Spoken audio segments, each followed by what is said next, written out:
Support for the Trailblazers.fm podcast comes from the Campaign for Black Male Achievement, a national membership network of more than 5,000 members all across the country working to improve the life outcomes of our Black men and boys. I'm so excited to share that on Thursday, October 18th, CBMA will be celebrating their 10th year anniversary and commemorate a decade of growth and impact for the Black Male Achievement movement. Now, this gala is going to be honoring Tanya Allen of the Skillman Foundation, one of our past guests, John Rogers Jr., the CEO of Errol Investments, and George Soros, founder of the Open Society Foundations. To learn more about purchasing tickets to the gala, or if you'd like to become a sponsor for the event, please visit blackmaleachievement.org, or you can shoot me an email, steven@tbpod.com.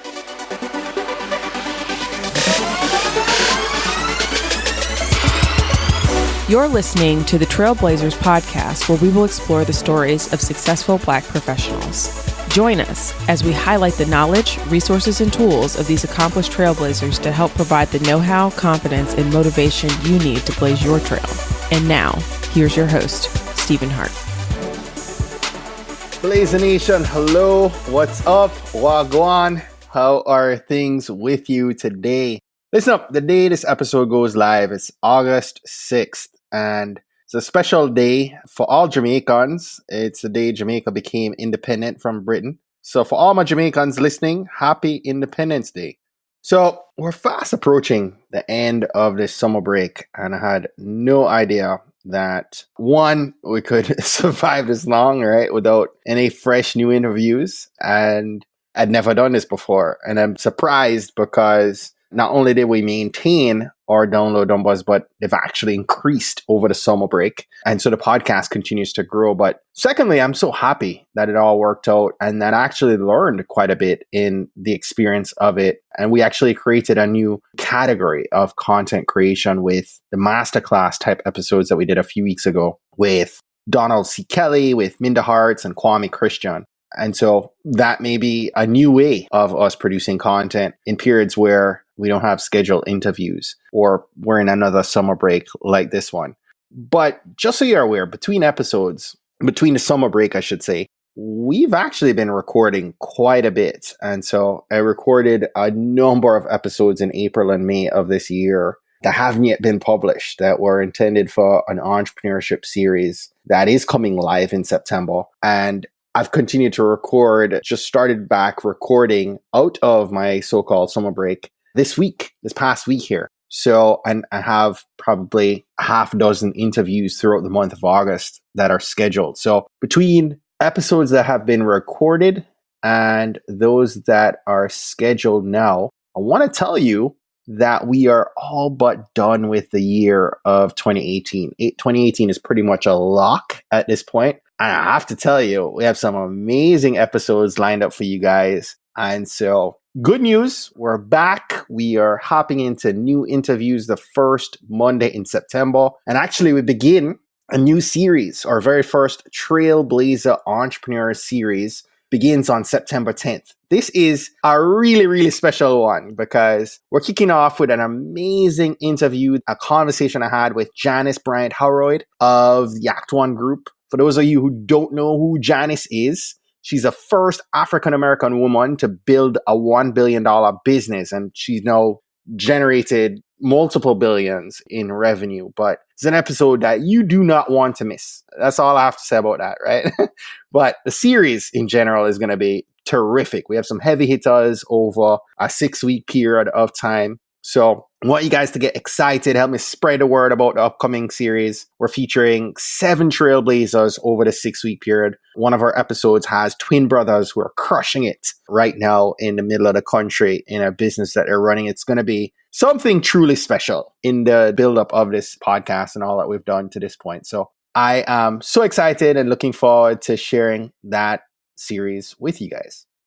So many of you know that I am a brand geek, right? In fact, I've been working with a coach and we've actually redefined my title. And so I now identify what I do as me being a brand alignment strategist. And what that means is that I help professionals, I help entrepreneurs, corporate leaders, creative individuals like yourselves to develop, market, and grow your amazing personal brand and your digital footprint. And some of you may have heard me talk about this before, but over the past 2 years, too many people probably to count have reached out to me and asked for me to feature them as guests on the podcast. And many times I would read their story or I'd hear their story if it's someone that I've met at like a networking event. And on the surface, things sound really appealing, right? But then I'd Google them. I'd Google their name. Oftentimes nothing comes up. Or if something came up, it kind of left me like blah, right? Like eh. And I'd see their website. I'd see their social media. I kind of lose motivation to bring them on, right? If you tell me that you're the go-to for X and your website leaves me indifferent, if I can't find any one social media platform where you've shown your knowledge, your expertise in your post, in your content that you've created, if I don't see a following, if 20 people are following you and all you're posting are memes, probably not the go-to for X that you told me, right? And so this is happening over and over. I mean, this has been happening now for months. It's still happening to this day. But here's the thing that I quickly realized. If a relatively smaller media player like me, I mean, I'm a small podcast, right? We're doing 7 to maybe 10,000 downloads on a monthly basis. So small fry, small fish like me feels a way about that. Imagine what the Huffington Post and the Forbes and the Fortune and Black Enterprises of the world are going to look at you and think, right? Like if you're asking for media because you just wrote a book or you're beginning to consult and coach and you're looking for business, if you've not taken care of your personal brand and digital footprint, that's going to be a problem. And here's what I realized. Even if you're not an entrepreneur, let's say you're a corporate leader, let's say you're in middle management, at some point, you're going to be looking for a job, right? Is a recruiter Googling you? Right? Like, think about that. The answer is you pretty much can bet that they are, right?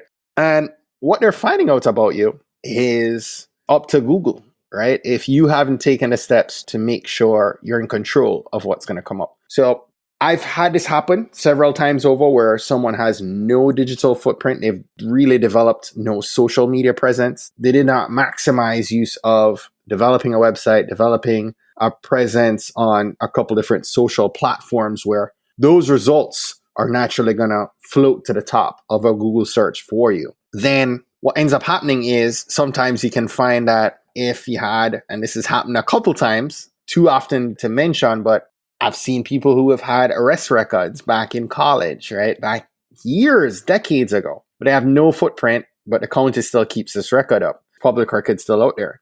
So, it may be first or second page of Google, but your name comes up in public record in some county you probably don't even live in anymore. And what this person who's looking for you, doing research to figure out if they want to hire you, they're seeing a mugshot instead of you taking control and providing them information that you want them to see. So I'm saying that because, sometimes people think, oh, I don't need a website. I don't need to tend to having social media out there. And you could be wrong, right? Because that might be what helps you to make sure what someone's going to find on the first or second page of Google is good, positive information, that even if they tap into the other content out there on you, if there's a negative review written on you, if there's an arrest record on you, if someone else wrote negative press on you, that you have some positive, you have good content out there to counter that and to at least leave somebody able to weigh between what they're seeing. If they're only seeing negative,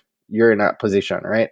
Where you're likely going to lose out on a job, lose out on a client, lose out on business.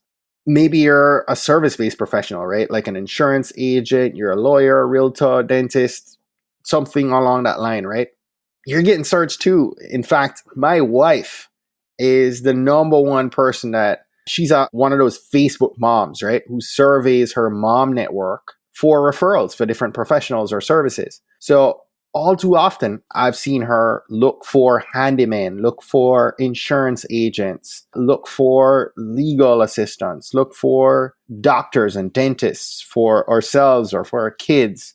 And many times I've seen what happens with that is if she creates this post and she gets 25 or 30 different responses. Listen, if you didn't have a Facebook that person referring you could tag, or if you don't have a solid web address that person immediately thinks to drop into that comment, you're getting beat, because there are several other responses that come up that make it very easy for Kristen to click on and do her research on that particular provider or service. And so you have to be aware of your personal brand, your digital footprint, if you're a service-based professional.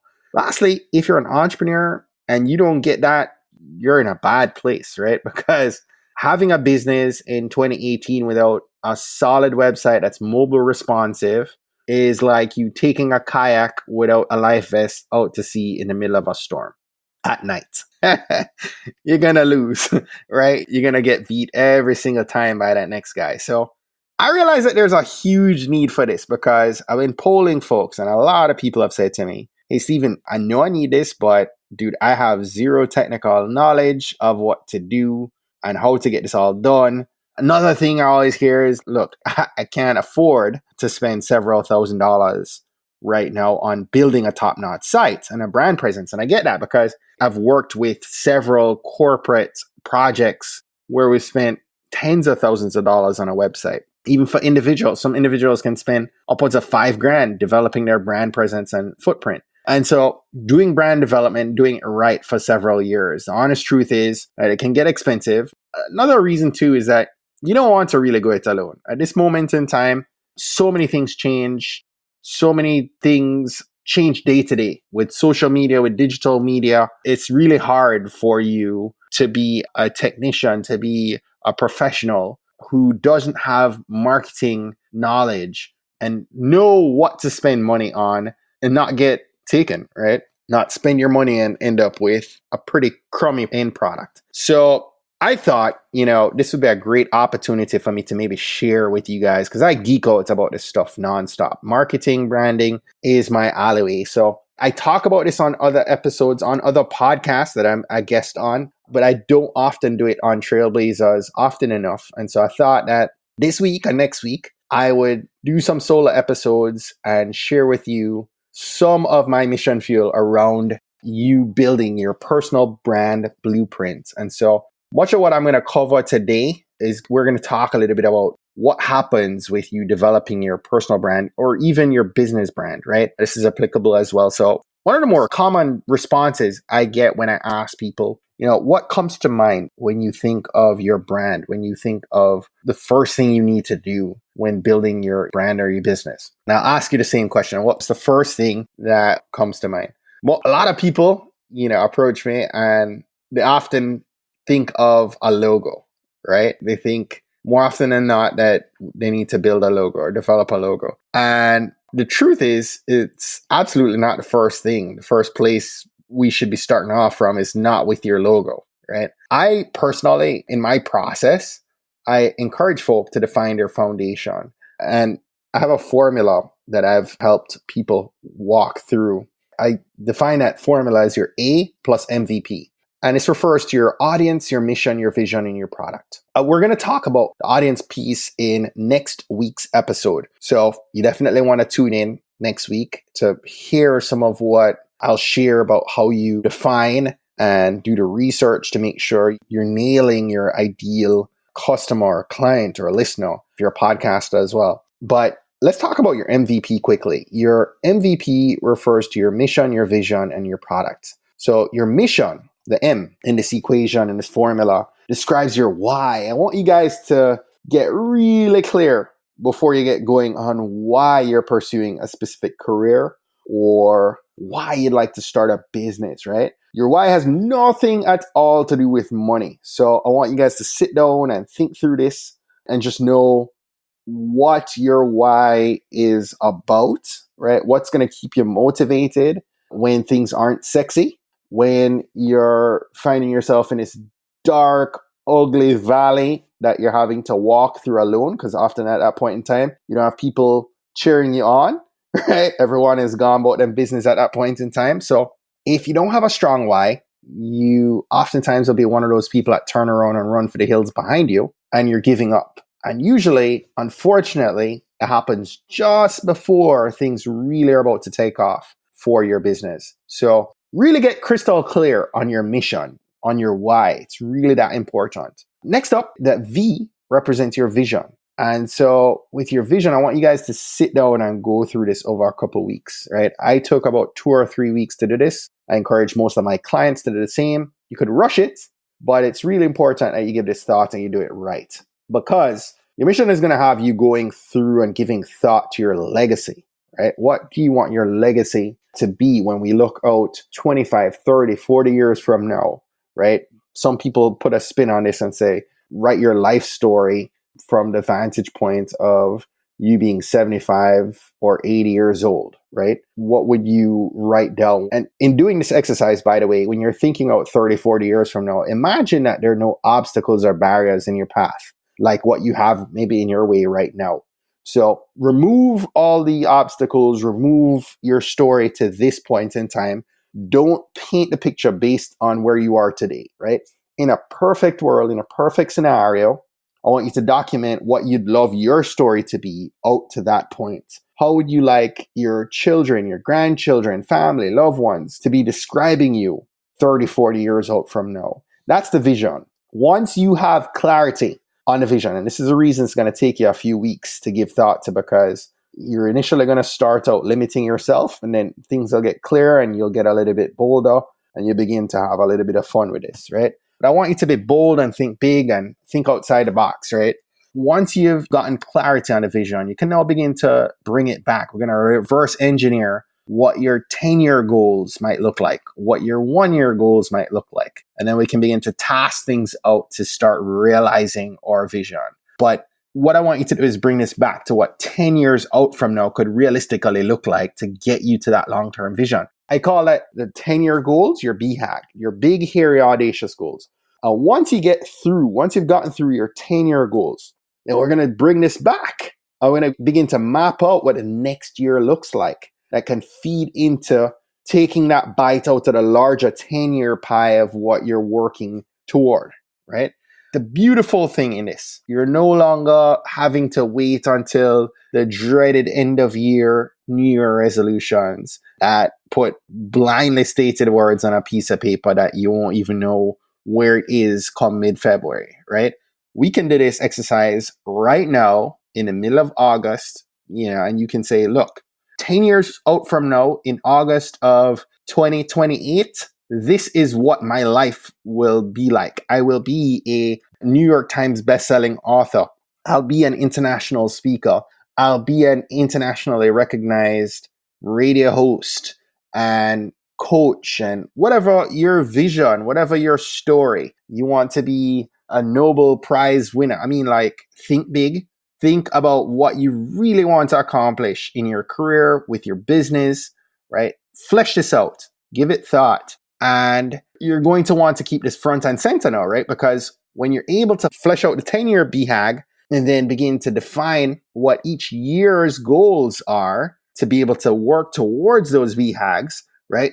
You're getting strategic. You're deliberate about everything you're doing, working towards those stated goals that you have. So once you're clear on the goals, guess what? Life begins to have much more clarity. You feel like a cloud just moved and you're all about the blue skies right now, whether it's your job or your business. Start to have this sense of clarity and purpose around what you should be doing with your life. A lot of people, sometimes you may have that feeling of, well, I don't know what my life's purpose is. I think this exercise will help some of you to get clarity in that area. So if you're in a job right now that doesn't align with your long-term vision, doesn't align with your BHAGs, guess what? You can now begin to do the work to get yourself in alignment with your long-term vision.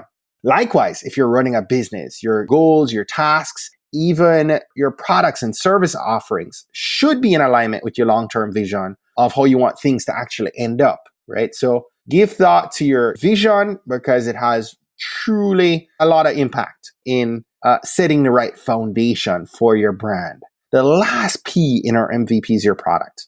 And I touched softly on this a second ago, but here's something to keep in mind. You don't just want another product, right? You don't just want another product. I don't want another album to have to download in Apple Music, right? If Beyonce released the album today, though, best believe I'm downloading it, right? I'm getting that album. And why is that?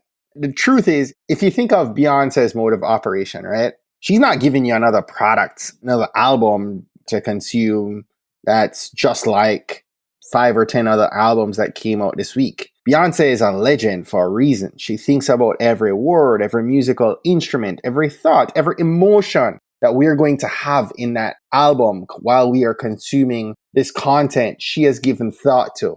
She has made sure that her album has a unique edge, has its own unique identity, right? And so likewise, you want your product, you want your service, whether that product is you, whether you're packaging yourself to an employer, and we're talking about your career, or if you're an entrepreneur and you're packaging product to be sold on Amazon, you need to be clear on your unique edge, your unique angle. You need to be clear on how you're serving a solution to a challenge or a need of your ideal consumer. You need to be clear on how you're packaging your offer. You need to be mindful, right, of how you're messaging, how you're developing messaging. It needs to be simple and clear. Confusion creates, if you confuse, you lose, as Donald Miller often says. So give thought to your MVP, your mission, your vision, and your product. We are about 25 minutes in right now, and I also wanted quickly to touch on one other thing around your personal brand development, right? When I talk with clients of mine, we often work through 10 different brand elements that we're going to define in the process of building a brand.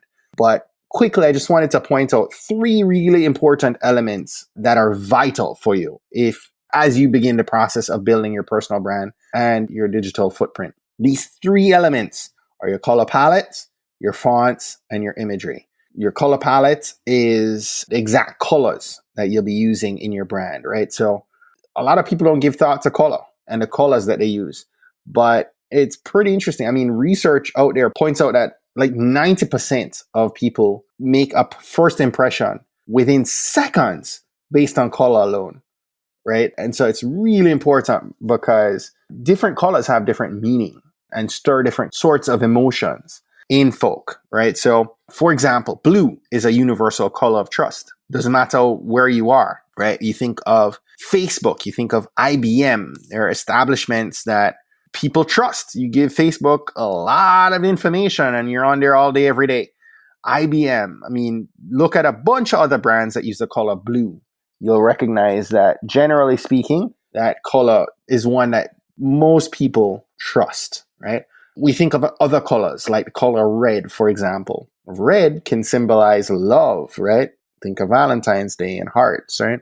Or it could symbolize action. If you think of a lot of the buttons that you will see on other websites, oftentimes there's a red button, right? It's a call to action or danger, right?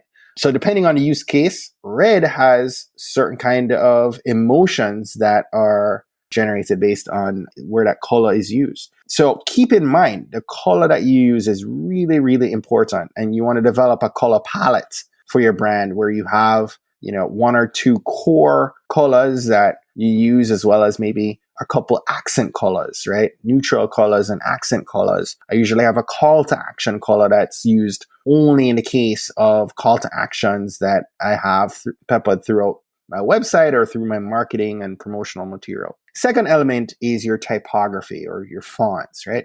And again, I usually attempt to select 2 or 3 fonts for my clients. There's usually some type of a header font that you use on your website or in the header of specific documents that you create. For the most part, we're going to have a primary font that's used in a website. That might be your body font, right? A core font that, for the most part, that's what 90% of the time you're using throughout. And then you might sometimes have like a third font that's more of an accent that you seldom use, but it can really give your brand some separation, some pop, and help you to separate yourself from the crowd. The last brand element that I wanted to touch on, is really crucial to get it right, especially now, is your imagery. And I'll loop in your photography as well. So it has to be some strategery. And yes, that's a made up word. So please don't judge me on that. But I want you guys to get a little deliberate at times with what types of images and photography that you put up. You want to make sure that the things you're putting on your brand, on your website, on your social and digital feed, they're high quality, high resolution images. And also, especially on social media, I love some of you, but I have to say this, on some of your Instagram, you guys just randomly post all kinds of quotes that you get from anywhere, memes you get from anywhere. It just looks like somebody just threw up on your grid, on your Instagram wall, right? And you'll notice because you could think of some brands that you go on, you see the consistency of color, you see the consistency of imagery that they'll use, you see the consistency of the fonts or the photo filters, right? And you're like, wow, this person thought it through and it's very deliberate, right? And very strategic, and it looks great. So listen, even if you're not a Photoshop head, right? Even if you're not techie, you can go over to canva.com, open up an account. You can create a couple templates, right? For your quote blurbs and at least employ some use of your color palette and your fonts more consistently throughout use within your social media, as well as cohesive, right? Like it being cohesive across platforms. So if I'm seeing a post of yours on Twitter, on LinkedIn, on Facebook, on your website, there's cohesion. I know that's your brand. I see your colors, I see your font, I see your style, I see, the images and the photos. It's consistent. So whatever you do, be a little bit more deliberate about that. I love when people reach out to me and they say, Stephen, I love what your brand looks like. I love the way it feels, and it tells me that, they understand and they appreciate what I've done to separate my brand, to separate, the brand for the podcast or the brand for Stephen A. Hart or brand that I develop for others. You see that across digital. It's very consistent and it leaves a positive impression on people. And that's what you want. So if you're still like Stephen, listen, half hour in, I love you. I know I need this, but I have no idea what to do or how to get this done. A lot of you have been reaching out saying, can you help me? Unfortunately, I've been so incredibly busy that I've had to turn away several one-on-one client relationships in the past month. So I'm tapering off the one-on-one service. Those that I do, it's getting a little bit more expensive now, but I have some great news to that end, right? I am doing that, I'm turning it away so I can create space and time for something new that I wanted to share with you guys beginning today. So you're going to be hearing more about this in the coming month. But this October, I'll be opening the doors to our course that I've developed called Brand U Academy. You're hearing it here first. This is going to be a 6-week course that gets much deeper into all the elements that I shared and a whole bunch more, right? We're going to go through your web design and development. I'm going to give you all my secrets, my tactics, tips, best practices, right? All my students in this course are going to receive the same premium WordPress theme that I use included in the cost of the program. And you're going to have some of the custom development that I've done employed on your own site. And this is going to allow you guys, by the way, this theme is amazing. It allows you to edit your websites on the site. So if you're not a techie, if you don't know any kind of code, this is going to save you time and money and allow you to be extremely effective and efficient because it's more drag and drop. So you'll get things done easily and quickly, right? I'm going to also walk you guys through all that you need to know about digital and social media as it relates to keeping in line with your personal brand and building and marketing your personal brand and growing things, right? How to do video, how to handle your email list building. We're going to touch on a number of topics. So again, I'm going to share a lot more about this in the coming month. But if you're interested in learning more, if you want to sign up right now and put your name on our waiting list so you're one of the first people to hear about this when it comes live, I want you to hop on over right now to stephenahart.com/brandu. stephenahart.com/brandu and sign up if you'd like to learn more about when this launch happens and when we open the doors to this class. We will only be accepting 50 students and the cost is going to be extremely affordable. It's not going to be expensive at all. And so obviously it's going to be a limited opportunity in high demand because of that. So if you're interested, I want you to sign up today, right? So Blazer Nation, I'm giving you first dibs on signing up so you're on the list and you can take part in this amazing course that I'm going to provide. And you're going to have direct access to me each and every day for about 6 weeks and lifetime access to this course after. So that's it for today's episode. I want you guys to tune in next week again, We're going to get into round 2. I'm going to talk a little bit more about what goes into researching and building your ideal customers, right? And taking that from there to build your target audience. And so it's going to be a great episode. I don't want you guys to miss next week. Tune back in. Thank you so much for listening to today's episode. If you found this helpful, please share this up on social media and tell your friends and your colleagues and your fam to check out the podcast. Until next time, have a blessed and profitable day and week. God bless. Well, that's it for today. Thanks again for listening to this episode of the Trailblazers podcast. I'll be posting links to all of today's book recommendations and links mentioned on our show notes page at tbpod.com. If today was your first time listening to the Trailblazers podcast, I just want to extend a warm Trailblazers welcome to you. We're so happy to have you here, and we encourage you to go ahead and hit that subscribe button in your favorite podcast app. Go ahead and browse through some of our past episodes to keep the knowledge flowing. If you're a fan of the podcast and today's content, and you're maybe already subscribed to the podcast, please continue to share and invite your friends, your family, your colleagues to listen to an episode that you think might impact them most. We believe that someone listening to these inspiring stories will be moved to make significant changes that will have generational impact for many others, both now and well into the future. Don't miss next week's episode. New episodes are released each and every Monday by about 5 a.m. Eastern. Trailblazers, jump off this podcast today. Go find a way to rise above, go way beyond, and keep blazing your trail. Cheers.